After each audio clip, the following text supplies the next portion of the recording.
నమస్తే రమగారు. నమస్తే జయ. రమగారు, రకరకాల సిరీస్లు చెప్పేసుకుంటున్నాం, చిన్న చిన్న షార్ట్ స్టోరీస్ చెప్పేసుకుంటున్నాం. ఏదైనా దెయ్యాలు భూతాలు వీటికి సంబంధించిన కథలు ఏమైనా ఉన్నాయా? ఇంతకుముందు సరదా సరదా కథలు చాలా అవునవును. చెప్పాను. నేను ఒక తెలుగు కథల అభిమానుల గ్రూప్లో ఉన్నాను, చాలా కథలు చదువుతానని చెప్పా కదా. వాళ్ళు ఆ గ్రూప్లో దయ్యాల కథలోని ఒక పుస్తకం ఎప్పుడో చాలా రోజుల క్రితం వేశారు. చాలా ఇంట్రెస్టింగ్వి. అవి ఇంచుమించు 1938లో ప్రింట్ అయిన బుక్ అది. అబ్బాబ్బా, సూపర్ కదా. రైటర్ కూడా అమ్మగారి పేరు జ్ఞాపకం వస్తే చివరిలో చెప్తాను. కథలు చాలా బాగున్నాయి. అందులో కొన్ని కథలు ప్రచారంలో కూడా ఉన్నాయి. దయ్యాల కథలు ప్రచారంలో కూడా ఉన్నాయి. మనకి ఊళ్ళల్లో ఎలా చెప్తారు, మిట్ట మధ్యాహ్నం ఎండలో జుట్టు విరబోసుకుని తిరగకూడదు, అవును, నిద్రగన్నేరు చెట్లు ఉంటాయి ఊళ్ళల్లో, బాగా నిద్రగన్నేరు చెట్టు కింద కూర్చోకూడదు అని అంటుంటారు. అది మనకి కనపడుతుంటాయి, ఆ మాటలు వినిపిస్తాయి.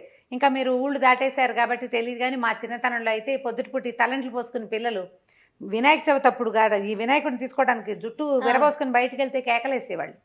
చెట్ల మధ్యలోకి వెళ్ళకూడదు, ఏవైనా ఆశిస్తాయని చెప్పేవాళ్ళు. ఇవన్నీ మామూలుగా మనకి కనపడుతుండేవి. కుక్కలు బాగా మురుగుతుండేవి రాత్రిపూట, మొత్తం కుక్కలన్నీ ఓ చోటే చేరి అక్కడ ఏదో అవి చూసే ఈ ఆత్మని అందుకే అరుస్తున్నాయి అనేవాళ్ళు. చెదరగొట్టడానికి ట్రై చేసేవాళ్ళు బాగా. ఎవరో ఒకళ్ళు వేసి అదిలించేసేవాళ్ళు అనమాట. మీరు విన్నారా రమ్మగారు, దెయ్యాలు ఉన్నాయి, దెయ్యాలు తిరుగుతున్నాయి అని ఇంట్లో మీరు భయపడిన సందర్భం ఉందా? భయాలు లేవు జయ, మాకు ఓకే, భయం లేదు. ఇప్పుడు ఎవరికి భయం వేస్తుంది? బలహీనమైన మనసు ఉన్న వాళ్ళకి, బలహీనమైన మనసు లేదా భగవంతుడి పట్ల విశ్వాసం లేని వాళ్ళకి. మనకి రెండూ లేవు, భయము లేదు, భయము లేదు. భగవంతుడి మీద అచంచలమైన విశ్వాసం ఉంది. దేవుడు ఉన్నాడు, ఖచ్చితంగా మనతో ఉంటాడు. మనం ఏం చేస్తామని ఎవరినైనా మనం చూస్తాం, ఎవరినైనా మన ఏం చేస్తారు? మనుషులంటే భయం లేదు మనకి, దయ్యాలంటే భయం ఏమిటి? ఇప్పుడు చిన్నప్పుడు ఓ స్త్రీ రేపురా అని గుమ్మాల మీద రాసేవారు అమ్మగారు, అది గుర్తుంది నాకు. అవును, అలా కూడా జరిగేవి కొన్ని. అంటే ఆవిడెవరో వచ్చేస్తుందని, ఆ తర్వాత ఆ ఇంటి మీద రాస్తే అది చూసి వెళ్ళిపోతుందని. దయ్యాలకి చదవటం వచ్చాయని నవ్వుకునేవాళ్ళం మేము హై స్కూల్లో ఉన్నప్పుడు. వచ్చినాయి. నువ్వేమో బాగా చిన్నపిల్లవు అప్పుడు. అది నిజంగా అది ఎందుకు రాస్తున్నారో ఏంటో తెలియదు, కానీ దయ్యం వస్తుంది, మనం అలా రాయాలి, అదొకటే తెలుసు. తర్వాత శ్రీరామ అని గుమ్మానికి ఒకవైపు ఏమో ఓ స్త్రీ రేపురా, ఇంకొక వైపు ఏమో శ్రీరామ అని రాసేవారు. ఏవో రకరకాలు కదా. అయితే ఈ పురాతన కాలంలో చెప్పే కథల్లో ఏంటంటే, కూచిపూడి భాగవతులు, తోలుబొమ్మల వాళ్ళు వేరే ఊళ్ళకి ప్రయాణాలు చేస్తూ ఉండేవాళ్ళు. అంటే ఒక మొత్తం అంతా ఒక 30 మంది 25 మంది అట్లా గ్రూప్ లాగా ఫామ్ అయ్యి, ఈ గ్రూప్ అంతా ఏంటంటే ఊరూరా ప్రదర్శనలు ఇస్తూ తిరగటం ఒక పద్ధతిగా ఉండేది. భాగవతులు వీధి భాగవతాలు అనేవాళ్ళు, భాగవతాలు అదే చెప్పేవాళ్ళు. పండగ రోజుల్లో అన్ని ఊళ్ళల్లో ప్రదర్శనలు ఇచ్చేవాళ్ళు. ఈ ఊరు నుంచి ఇవాళ అయిపోగానే తెల్లవారి బయలుదేరి వేరే ఊరికి వెళ్ళడం, సాయంకాలం ఆ ఊళ్ళో ప్రోగ్రామ్ పూర్తి చేసుకోవడం, మళ్ళీ మర్నాడు బయలుదేరటం. తోలుబొమ్మల వాళ్ళు నా చిన్నతనంలో కూడా నాకు తెలుసు. మా దగ్గర వినటమే కానీ నేనైతే చూడలేదు, బాగా కథలే తెలుసు నాకు. అయితే ఈ బొమ్మలాట ఒక ప్రత్యేకమైన పంథ. దానికి ఏం చేస్తారు, మనుషులు తెర వెనకాల నిలబడి తెర మీద బొమ్మ వెనకాల నుంచి బొమ్మ రూపం చూపిస్తారనమాట. పాటలు పాడతారు పక్క నుంచి. మనం తెర ముందు కూర్చుంటాం కదా, ఈ బొమ్మ కదులుతుంటుంది. ఆంజనేయ స్వామి ఆయన చెయ్యి ఎత్తాడు, కాలు ఎత్తాడు, తర్వాత ఏమో గద జలిపించాడు, లంకా దహనం చేశాడు, అవన్నీ మనకి వెనకాల నుంచి కదలికల్లో తెలుస్తుంటుంది, పాటల్లో పాడతారు.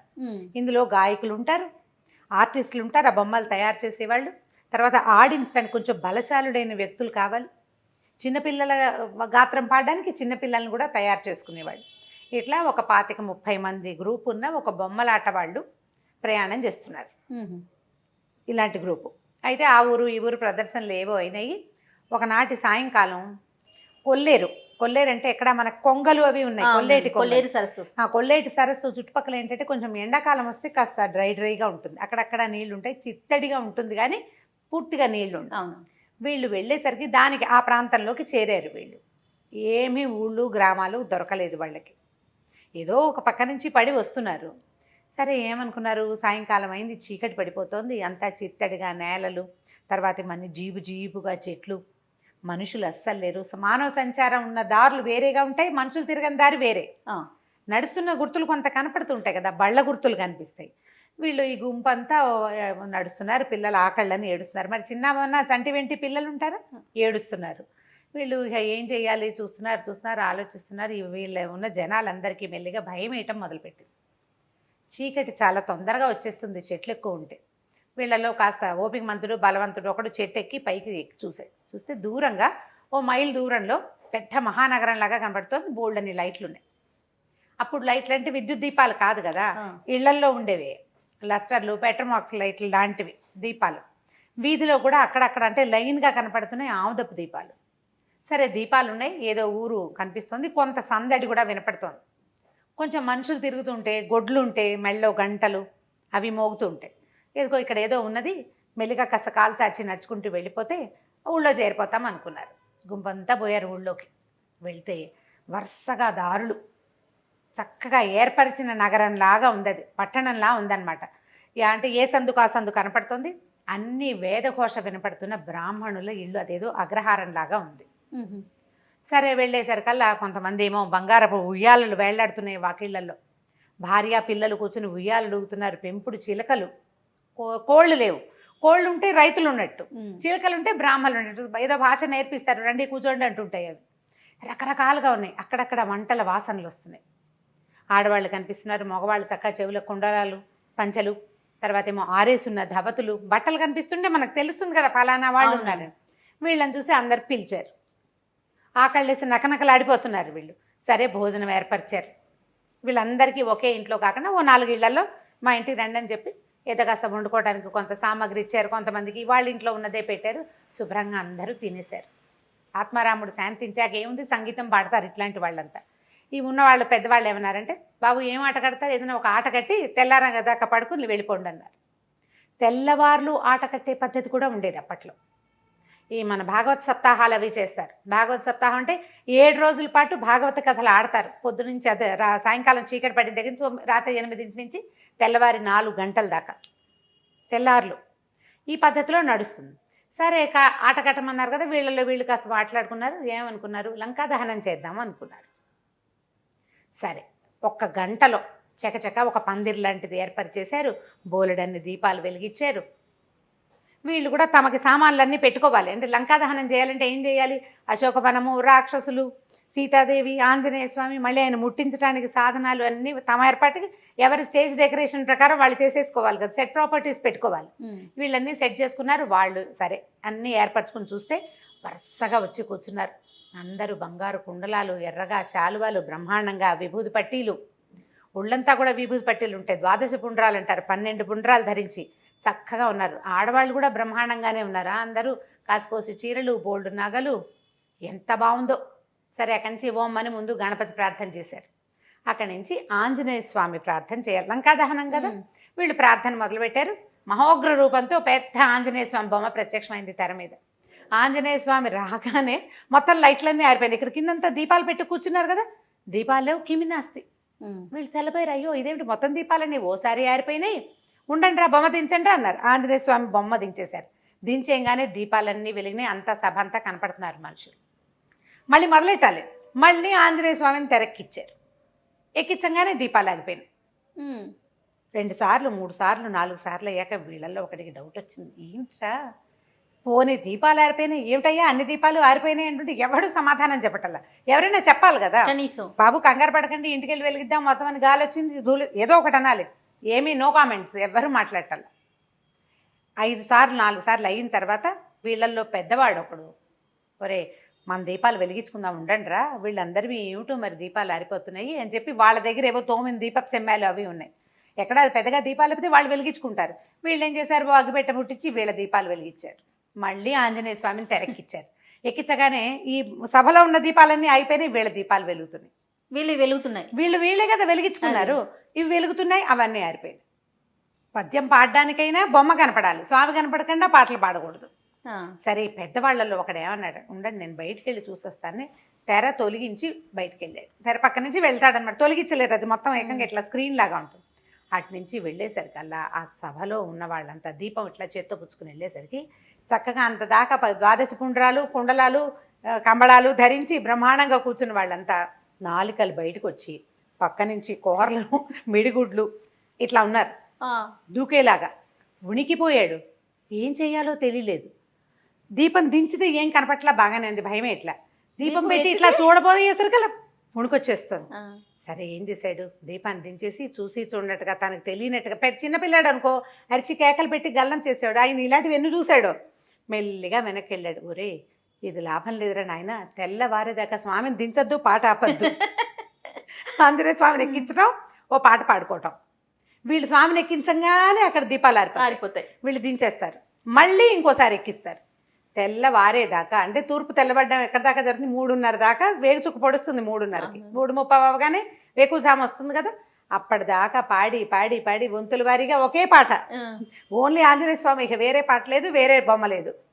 పాడేసి తెల్లారి చూస్తే తెల్లవారిపోయింది, కొంచెం 4:15 4:20 వెలుగు వచ్చేస్తుంది. ఏమీ లేదు అక్కడ, పందిరి లేదు, ఊరు లేదు, ఇల్లు లేదు, వాకిల్ లేదు. వాళ్ళు ఎక్కడ వాళ్ళు నడుచుకుంటూ మొదట వచ్చారో అదే చిత్తడి నెలలో బంజరు బయలు. వీళ్ళు ఉన్నది కొంచెం నీళ్లు లేవు, వీళ్ళు ఎక్కడ కూర్చున్నారో అక్కడ చుట్టూతా అంతా నీళ్లు ఉన్నాయి. ఆ కొల్లేట్లో ఉన్నారు వీళ్ళు. బతుకు జీవుడా అని తట్టా బుట్టా సర్దుకుని పరుగో నాయన, ఇలా చీకటి వేళ ఏ ఊళ్ళల్లోకి వెళ్ళకూడదు, ఇలాంటిది ఏదో అక్కడ బోల్డ్ అని శ్మశానం అయ్యి ఉంటుంది బహుశా, చాలా దహనాలు జరిగి ఉంటాయి. అక్కడ ఎంతమంది ఉన్నారో వాళ్ళంతా కనపడ్డారు వీళ్ళకి, పిల్ల జల్లా వచ్చేసారు, బ్యాగులు పుచ్చుకుని వెనక్కి వచ్చేసారు. ఇలాంటివి ఎన్ని కథలు చిన్నప్పుడు వినేవాళ్ళమో. వెళ్తే కనపడుతుంది ఇట్లా ఆంజనేయ స్వామి పాట మొదలు పెట్టంగానే వీళ్ళు మాయమైపోతారు ఆయన కనిపించేసరికి. మామూలుగా చెప్తాం కదా, మనకు ఆంజనేయ స్వామి కనిపిస్తే భయపడతాయి భూత ప్రేతాలని. మన ఇళ్ల మీద శ్రీరామ రాయడానికి కారణం కూడా అదే. ఎక్కడ శ్రీరామనామం ఉంటుందో అక్కడ ఆంజనేయ స్వామి ఉంటాడు. ఇప్పటికీ కూడా మనం ఏదైనా పిల్లలు కొంచెం భయపడుతున్నా, భయంకరమైన సినిమాలు చూసినా కూడా వెంటనే చెప్తాం శ్రీరామ అనుకో, లేకపోతే ఆంజనేయ స్తోత్రం చదువుకో, ఆయన్ని తలుచుకో అని. వాళ్ళకి అది ఒక ధైర్యంగా అనిపిస్తుంది కదరమ్మ గారు పిల్లలకి. అది అలవాటు చేయాలి మనం. అలాంటిది ఒక శ్లోకాలు కూడా చెప్పారు మీరు, ట్రై చేయాలి. నేర్పిస్తే అదే ధైర్యం వస్తుంది ఆటోమేటిక్గా. ఇంకా దయ్యాలు ఉన్నాయా, నిజంగానే ఉన్నాయా, ఈ రోజుల్లో ఉన్నాయా, ఇలాంటి ప్రశ్నలు అంటే మనం ఇంకేం చెప్పలేకపోతే. ప్రశ్నలు వేయకండి, ఓన్లీ కథ వినండి అంతే. కథని కథలాగా తీసుకుంటే సూపర్. ఇప్పుడు ఇలాంటి అనుభవాలు చాలా మందికి ఉంటాయి జయ, ఒప్పుకోరు అంతే పబ్లిక్లో. అయి ఉండొచ్చు బహుశా. మేము వెళ్తుంటే అక్కడ ఏదో కనిపించిందని, ఏదో చూసామను, ఏదో వేగ్గా ఒక షేప్ కనిపించిందని, ఇలాంటి మీరు అన్నట్లుగా చాలా వింటూ ఉంటాం మనం. ఉంటాయి, మన తాతలు నాయనమ్మలు చూసిన వాళ్ళు కూడా ఉంటారు. మనం ఒప్పుకోమంతే. ఇది ఒక కథ వినండి, 38లో ప్రింట్ అయింది. స్థానాపతి రుక్మిణమ్మ గారు, ఆవిడ రాసిన కథలు అనమాట. ఇది వరకు అంటే ఇప్పుడు ఈ మధ్యకాలంలో ఇలాంటివి వినలేదు జయ. ఇది వరకు అంటే నేను బాగా చిన్నపిల్లప్పుడు ఎవరికో దయ్యం పట్టిందని వదిలించారని అలాంటి కథలు వినేవాళ్ళం. ఇప్పుడు జరుగుతున్నాయా ఈ కాలంలో ఉందా అంటే ఏమో. 37 అంటే మనకి దాదాపుగా ఇంచుమించుగా ఒక 80 సంవత్సరాల నాటి సంగతి కదా. 80 ఇంకా అటు ఇటుగా 85 సంవత్సరాలు, చాలా బాగా పాతది. అయితే అప్పట్లో మరి ఇది జరిగిన కథే అయ్యి ఉంటుంది. ఎందుకంటే మా చుట్టాల్లో కూడా నేను ఇలాంటిది ఒక కథ విన్నా, బాగుంటుంది, నాకు నచ్చిందనమాట. దాంతోపాటు ఇంకొక విషయం ఏం చెప్పాలంటే, విశ్వనాథ్ సత్యనారాయణ గారిది ఒక పుస్తకం ఉంది, భలే ఉంటుంది. పుస్తకం పేరు మర్చిపోయాను, నాకు అసలు జ్ఞాపకం రావట్లేదు, ఇందాక నుంచి ఆలోచిస్తున్నాను. అందులో ఏంటంటే ఒక కుర్రాడికి ఇలా ఒక ఆత్మ అతన్ని ఆవహిస్తుంది అనమాట. అతను తేడాగా ప్రవర్తిస్తాడు, ఎక్కడికో వెళ్ళిపోతాడు. ఆ ఆత్మ అతన్ని ఎక్కడికో తీసుకెళ్ళిందని. చాలా బాగుంటుంది కథ. ఆ కథని ఒకళ్ళు ఇంకొకళ్ళకి అంటే తన కొలీగ్స్కి ఒక ఆయన చెప్తారనమాట. బాణామతి అలాంటిది ఏదో పేరు, అలాగే గుర్తుంది అటు ఇటుగా. ఎంత బాగుంటుందో కథ, నడక బాగుంటుంది. విశ్వనాథ సత్యనారాయణ గారిది చదవటం అలవాటైన వాళ్ళు హాయిగా చదివేస్తారు, లేని వాళ్ళు కొంచెం బాగా కాస్త టఫ్గా ఉంటుంది, కానీ కొంచెం పర్వాలేదు. భాష మరీ పురాతన భాషగా ఉండదు, చాలా బాగుంటుంది. అలాగా ఇది కూడా అట్లా అనిపిస్తుంది అనమాట ఈ కథ. ఇందులో ఏంటంటే ఈ కథ పుస్తకంలో చదివిన నడక వేరు, నేను చెప్పే నడక కొంత వేరుగా ఉంటుంది. పుస్తకంలో కథ ఎట్లా స్టార్ట్ చేస్తారంటే, ఒక అత్త కోడలు వాకిట్లో ఒక ఆయన ఎవరో భవతి భిక్షాందేహి అంటున్నాడు. ఈ అమ్మాయి అత్తయ్య వాడెవరో బిచ్చగాడు, ఆయన పోవటం లేదంటుంది. ఆవిడ పోతాడులేమ్మా అంటుంది అత్తగారు. వాడు వెళ్ళటం లేదు, ఎవరైనా వేసేవాళ్ళు ఎవరన్నా అంటే అబ్బాయి వచ్చాక వేస్తాడంటుంది ఆవిడే. పంపించేయమంటుంది కోడలు. రోజు వేస్తున్నాం కాబోలు, అందుకే రోజు నువ్వే వేస్తున్నావంటే రోజు నేను ఎట్లా వచ్చి వాళ్ళ ఇంట్లో పని మనిషి ఉంది, పని మనిషితోటి వేయిస్తుంది. ఎవరో మామూలు వాడు అనుకున్నా, ఆయన పోవటం లేదు, వాకిట్లో నిలబడి ఉన్నాడు. తలనొప్పి వస్తుంది, నాకు వికారం వస్తుంది, ఆ గొంతు వింటే నాకు బాగుండలేదు అంటుంది. ఆ కోడలంటే మహాముద్దు అత్తగారికి, బహు అందగత్తె ఆ అమ్మాయి, చాలా బుద్ధిమంతురాలు కూడాను. పిల్లాడున్నాడు, పిల్లాడి తల్లి. పిల్ల తల్లివి, నీకు అట్లా వికారాలు చికాకులు వస్తాయమ్మా, నువ్వు రెస్ట్ తీసుకో, నువ్వు వెళ్ళబోక నీ దారి నువ్వు పడుకో అంటుంది అత్తగారు. ఈ కోడలేమో ఆయన తరిమేయాలంటూ అనుకుంటుంది. ఎంత నడుస్తుందో 2-3 పేజీలు ఇలాగే నడుస్తుంది. అక్కడి నుంచి ఈవిడ వెళ్ళి నాయన మడిగట్టుకున్నాను, ఇంట్లో ఎవరు లేరు, నువ్వు వెళ్ళి నాయన అంటుంది. కోడలు ఉంది కదా వేయమనమ్మా అంటాడు. ఇంట్లో కోడలు ఉంది కదా, వేయమంటాడు. వేయమంటే ఆవిడ మా కోడలు చేయి ఊరుకోలేదంటుంది. ఆవిడ చేయి ఊరుకోలేదు, ఏదో పనిలో ఉందంటుంది. ఈయన ఏం చేస్తాడు, ఆ ఇంటి ఆయన్ని పట్టుకుంటాడు. ఆ వచ్చిన యోగి, భిక్ష తీసుకోవడానికి వచ్చిన ఆయన పట్టుకుని ఆయన వెంట తీసుకొస్తాడు. ఈ లోపల వాళ్ళ అబ్బాయి వచ్చాడనమాట. ఈవిడ చెప్తుండగా అబ్బాయి వచ్చాడు. ఈయనకి గుప్పెడు బియ్యం వేయించుకుని తనతో రమ్మని తీసుకొచ్చాడు. తీసుకొస్తే ఎందుకు నన్ను తీసుకెళ్తున్నావు నువ్వంటే, రా నీతో మాట్లాడే పని ఉందని చెప్పి బాగా ఆ ఇంటికి ఎంతో దూరంగా తీసుకెళ్ళాడు. తీసుకెళ్ళి ఆయన అడిగాడు, ఏమయ్యా నీ భార్యతో నీకంతా సౌకర్యంగా ఉందంటే ఉందంటాడు. భార్యను విడిచిపెట్టి ఉండగలవంటే అస్సలు ఊహ కూడా నా వల్ల కాదండి అంటాడు. భార్యను విడిచి ఉండలేడు అతను. ఎన్నాళ్ళయింది పెళ్ళి అంటే 10 సంవత్సరాలు అయింది. పిల్లలు, ఒక పిల్లవాడు ఉన్నాడు. భార్యను విడిచి ఉండలేడు, చాలా అనురూపమైంది. మీ ఆవిడలో ఏదైనా తేడా ఉందని నీకు అనిపిస్తోందా అని అడుగుతాడు. ఏమీ లేదంటాడు. నేను మళ్ళీ మళ్ళీ ప్రశ్నిస్తాడు. ప్రశ్నిస్తే అందరితో కలిసి తింటుందా, అన్ని పనులు చేస్తుంటే పనంతా బాగా చేస్తుంది, మా అమ్మతో బాగా ఉంటుంది, నాతో బాగా ఉంటుంది, పిల్లాన్ని బాగా చూసుకుంటుంది. ఏవో ఉన్నాయి చిన్న చిన్నవి, ఏవైనా ఆ సంగతులు ఈ సంగతులు వింటే మత్తెప్పి పడిపోతుంది, మా ఆవిడ భయపడిపోతుంది. భోజనం తింటుందా అంటే తింటుంది, ఎందుకు తింటూ శుభ్రంగా తింటుంది అని ఆలోచించి ఏం చెప్తాడంటే, అంటే అందరం తిన్నాక తను విడిగా తింటుంది, విడిగా తింటుంది, మళ్ళీ గది తలిపేసుకుంటుంది. అదొక 10 ఏళ్ళ నుంచి అదొక నియమం ఆవిడకి. సరే, ఎవరి నియమం వాళ్ళకు ఉంచాలి చూడు. పిల్ల బుద్ధిమంత్రాలు, ఎవరు కనపడకుండా తింటాను, నలుగురు ముందు తింటే నాకు సహించదు, నలుగురు చూస్తుంటే నాకు సహించదు అంటుంది. నలుగురిలో ఏనాడు తినదు, తలిపేసుకుని తింటుంది. చుట్టాలు వచ్చినా అంతే. అనేసరికల్లా ఈయన ఏం చెప్పాడంటే, నాయన ఓ పని చెయ్యి, నీకు మొలకి ఒకటి కట్టాడు తాయెత్తు. మీ రాత్రి ఇప్పుడు రేపు మీ ఆవిడ తలుపేసుకుని ఏం తింటుందో చూడు, తర్వాత చెప్దువు కానీ నాకు అన్నాడు. ఇతని కొద్దిగా శంక మొదలైంది. ఇప్పుడు ఇలాంటివి ఎవరైనా చెప్పారనుకో అనుమానంగానే ఉంటుంది కదా. సరే, మర్నాడు అంటే ఇప్పుడు కథలో ఇట్లా చెప్పరు, జరిగిందనమాట. ఈయన చూశాడు, 2 కోళ్ళు తింటుంది ఆవిడ. భీకరాకారం, నడికొప్పుకి అంటుతున్నంత కూర్చుంది ఒక ఆకారం. తనకు ఉన్నటువంటి సౌందర్యవతి పట్టుపట్ట కట్టుకునే అమ్మాయి కాదు, ఒక భయంకరమైన ఆకృతిలో ఉంది. అదే మనిషి కానీ సాగదీసినట్టు పొడుగ్గా ఉంది, పెద్దది, నడికొప్పు అంటుకుంటోంది, తల అంత ఎత్తుంది, కోళ్ళు విరుచుకుని తింటుంది. భయం వేసేసింది. వచ్చేసాడు మళ్ళీ మర్నాడు యోగి దగ్గరికి. ఇది కనపడిందండి అన్నాడు. మా రోడ్లో ఎంతమందో కోళ్ళు పోయినాయి అంటారు, పంది పిల్లలు తప్పిపోయినాయి అంటారు, ఆ దారిలో అందరు చెప్పుకుంటూ ఉంటారు, అదేదో అయ్యింది ఇదేదో అయ్యింది అంటారు. అక్కడి నుంచి మా ఇంటికి వచ్చిన చుట్టాన్ని ఒకడిని ఒకసారి తీసుకెళ్ళి మర్రి చెట్టు కింద పడుకోబెట్టేసింది. వాళ్ళని ఇంట్లో ఉండనివ్వకుండా. ఈవిడే అని వాళ్ళకి తెలీదు, అదే అసలు అనుమానమే లేదు. ఎప్పుడూ తలపేసుకునే తింటుంది. ఏవైనా ఇట్లా అవి వాళ్ళవి పోయినాయి వీళ్ళవి పోయినాయి గలభాగా మాట్లాడుకుంటే తలకాయ తిరిగి పడిపోతుంది. పిల్ల భయపడుతుంది అనుకుంటుంది అత్తగారు, మా కోడలకు అలాంటివన్నీ భయం, మా పిల్ల ముందు చెప్పకండి అంటుంది. పిల్ల బహుముద్దుగా ఉంటుంది.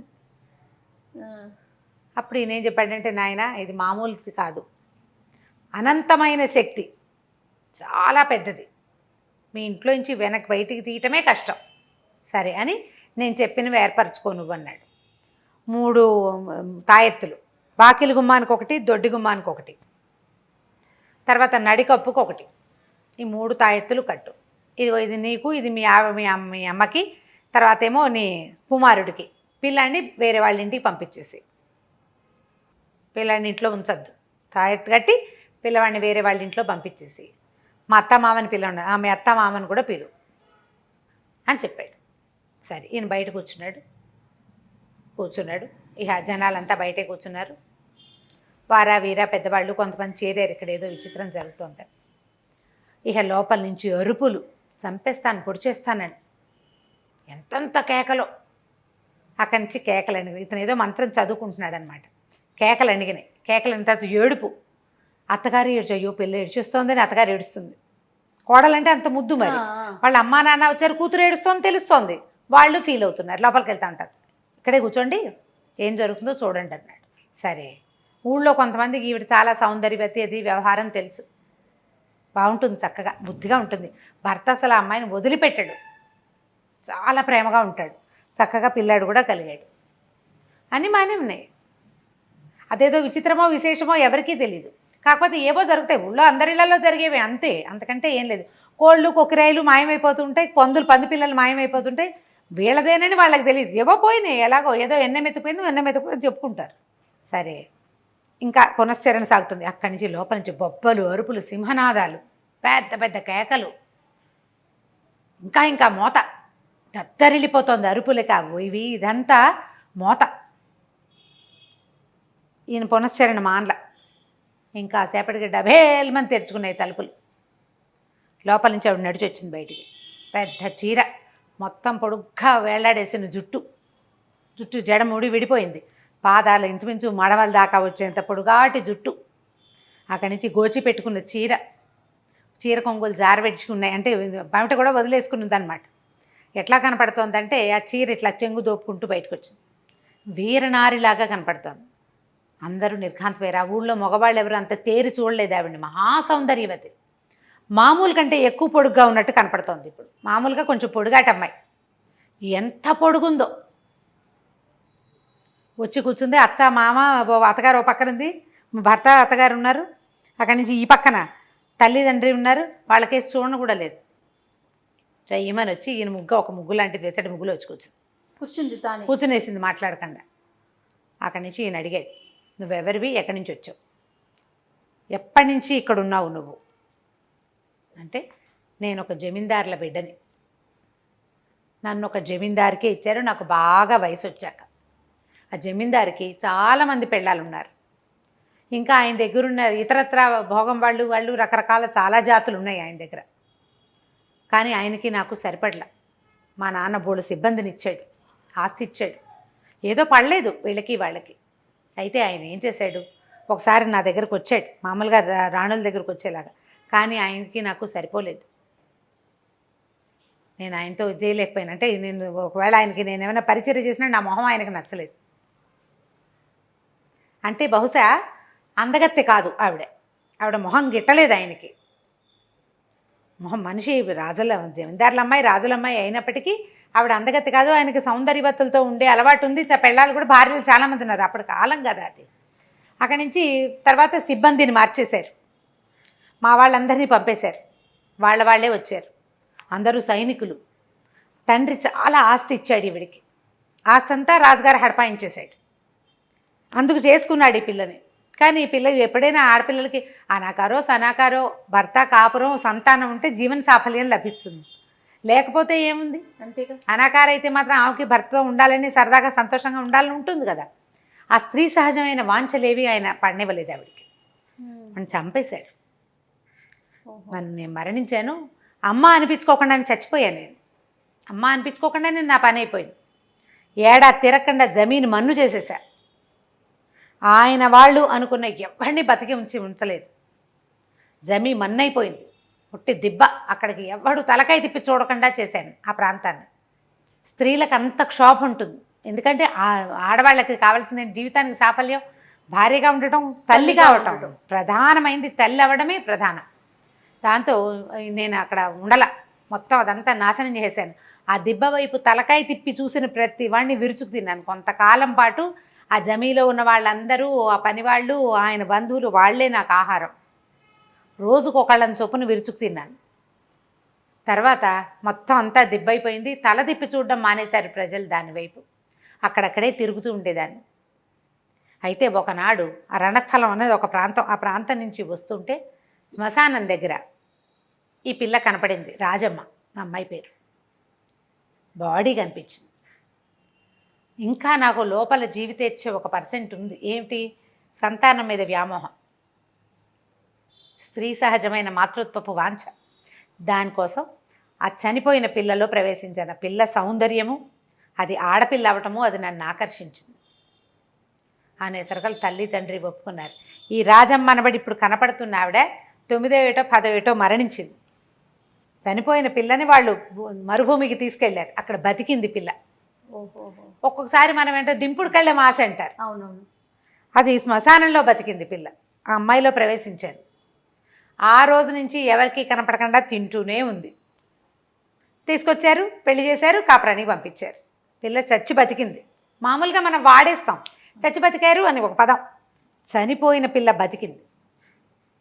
ఆ రోజు నుంచి ఈ రోజు దాకా నేను ఇక్కడే ఉన్నా. చుట్టాలు వస్తే ఇష్టం ఉండదు, వాళ్ళకి తెలిసిపోతుంది. భర్తతో సంతోషంగా ఉన్న ఈ అమ్మాయి సౌందర్యవతి అవ్వటం, చాలా పనిమంతురాలు అవటంతో అత్తగారు ఒక మంచి ఆదరణ, ముందు జీవితంలో ఆవిడ పొందలేని ఆదరణ అంతా ఇక్కడ లభించింది. పిల్లవాడు రాజు అవుతాడు, జమీందారీ వస్తుంది వాడికి రేపొద్దున. ఈ పిల్లాడు బాగానే ఉంటాడని ఇహత భర్త వెక్కి వెక్కి ఏడుపు. ఈ అమ్మాయిని వదిలేయటం అంటే ఆ అమ్మాయి కూడా వెళ్ళిపోవటమే. ఎందుకంటే అది మనిషి ఉన్నది కాదు, అందులో జీవం ఉన్నది కాదు కదా శరీరం. ఈ ఆత్మ బయటికి వెళ్ళిపోతే మొత్తానికి వెళ్ళిపోతుంది. అమ్మా నాన్న తెగ ఏడ్చారు. ఆ మహాసౌందర్యవతి ఊళ్ళోంచి వెళ్ళిపోతుందని ఊరి జనం కూడా ఏడ్చారు. పైగా అసలు ఆ ఊళ్ళో అందరికీ కూడా అమ్మాయి చాలా బుద్ధిమంతురాలు. ఆ యోగి ఏం చేశాడంటే బడుగ్గా ఉందిగా జడ, జుట్టు వెనక్కి వచ్చి జడేసాడు, మొత్తం అల్లాడు మొత్తం జడంతా. అప్పుడు మంత్రం ఆవాహన చేసి ఆమె ఆత్మని ఆ జటలోకి రప్పించాడు, జడ కత్తిరించేసాడు. ఓహో, మరికి చేసేదేముంది? అమ్మాయి పడిపోయింది, దీన్ని తీసుకెళ్ళి పట్టుబట్టలో చుట్టి సముద్రంలో పడేయండి అని చెప్పి ఇచ్చేసాడు. ఏం చేస్తాము, ఇంతే, ఇక ఇది లాభం లేదు అని వీళ్ళంతా లబోదిబమ్మని ఏడ్చారు. ఆ అమ్మాయి భౌతిక కాయానికి తర్వాత క్రియలు చేసుకున్నారు. పూర్వం ఏం చెప్పేవాళ్ళంటే దింపుడు కళ్ళం అని శ్మశానంలో కాకుండా వెళ్ళే దారిలో మధ్యలో ఒక చోట దింపేవాళ్ళు. అవునండి. అక్కడికి వెళ్ళాకైతే అక్కడ ఏదైనా జరగచ్చు, ఇట్లాంటివి జరుగుతాయి అనేవాళ్ళు. నా తర్వాత చెట్ల కింద పడుకోకూడదు, అవన్నీ చాలా సిద్ధాంతాలు ఉండేవి. ఇప్పుడు మన ప్రపంచం మారిపోయింది, ప్రపంచం అంతా మారిపోలా, అవునవును, అన్నీ మారిపోయినాయి. వాటితో పాటు ఇవన్నీ కూడా మారినాయి. సిద్ధాంతాలు ఉన్నాయా లేదా, ఆత్మలు ఉన్నాయా లేదంటే మనం ఉన్నట్టే ఆత్మలు ఏవో గాల్లో తిరుగుతూనే ఉంటాయి. మీద ఎక్కేస్తాయా, ఉంటాయా, ఉండవా అంటే ఏదో ఒక బలహీనమైన క్షణాల్లో మనసులు చాలా వీక్గా ఉన్నప్పుడు ఏదైనా ఒక పవర్ మనలోకి ప్రవేశించేందుకు 1% అవకాశం ఇప్పటికీ ఉంది, జరుగుతాయి అట్లా. కాకపోతే మనం తెలుసుకోలేకపోతాం. ఇప్పుడు దేవుడు ఉంటే ఇది కూడా ఉన్నట్టే, ఆ పవర్కి దానికి లొంగకూడదు మనం. దానికి భగవదావేశానికి లొంగినట్టుగా ఇట్లా మన చుట్టూతా ఉండే తాలూకు ఆత్మల యొక్క వాటికి ప్రలోభాలకి లొంగకుండా ఉండాలి. దానికోసమని మన వాళ్ళు ఏం చెప్తారు, ఎప్పుడు పవిత్రంగా ఉండండి, శుభ్రంగా ఉండండి, బొట్టు కాటిగా పెట్టుకోండి, జుట్లు విరబోసుకుని చెవులకి వాటికి ఏమీ లేకుండా అలా బోసిగా ఉండబోకండి, అవన్నీ చెప్పేది. ఎందుకంటే ఇవన్నీ అలాంటివి ఉన్నప్పుడు ఇవి తొందరగా మన మీదకి వస్తాయనేవాళ్ళు పాత రోజుల్లో. ఇప్పుడు ఏం సిద్ధాంతం, జుట్టు విరబోసుకోవడమే మన పద్ధతి, బొట్టు కటిగా లేకపోవడమే మన పద్ధతి, మెడకొద్దు, చేతికొద్దు, చెవికొద్దు, ఏమీ లేకుండా బోసిగా ఉండటం. మనకి ఇండియన్స్కి ప్రధానమైనది ఏంటి, బొట్టే కదా మన గుర్తు. కనీసం ఎర్రటి బొట్టు, కుంకుమ లాంటివి ధరించడం. దేవతార్చన మామూలు సన్నబొట్టు పైన పెట్టుకుంటాం, దేవుడు కుంకుమ ఒకటి పెట్టుకోవటం. దానివల్ల వీటి నుంచి మనం రక్షించబడతాం అనుకుంటాం. వీటిని పక్కకు పెడితే ఇది ప్రధానంగా ఒక కథ. మనం ఇది జనరల్ మ్యాటర్ చెప్పుకుంటున్నాం, కానీ ఈ కథలో ఉన్న ఇదేంటంటే అసలు ఆ బుక్ చదవాలి. బుక్ చదివితే భలే ఇంట్రెస్టింగ్గా అనిపిస్తుంది. సంభాషణగా ఏమీ ఉండదు, నేను చెప్పాను ఇట్లా సంభాషణగా, అలా ఉండదు. చదువుతుంటే మనకి లోపల అర్థమవుతూ ఉంటుంది అనమాట. భలే ఇంట్రెస్టింగ్గా ఉంటాయి. ఒక 2-3 కథలు, ఒక ఆవిడైతే అడిగారు కూడా, ఈ కథలు మీరు చెప్తే వినాలనుంది అని. ఇది బాగా కుదిరిందో లేదో మరి, మంచి కథ, చాలా బాగుంది రమ్మగారు, చాలా ఇంట్రెస్టింగ్గా ఉంది. చదివిన వాళ్ళకి ఇంట్రెస్టింగ్గా అనిపించాలి. ఓకే, రైట్ రమ్మగారు, నమస్తే. నమస్తే జీ.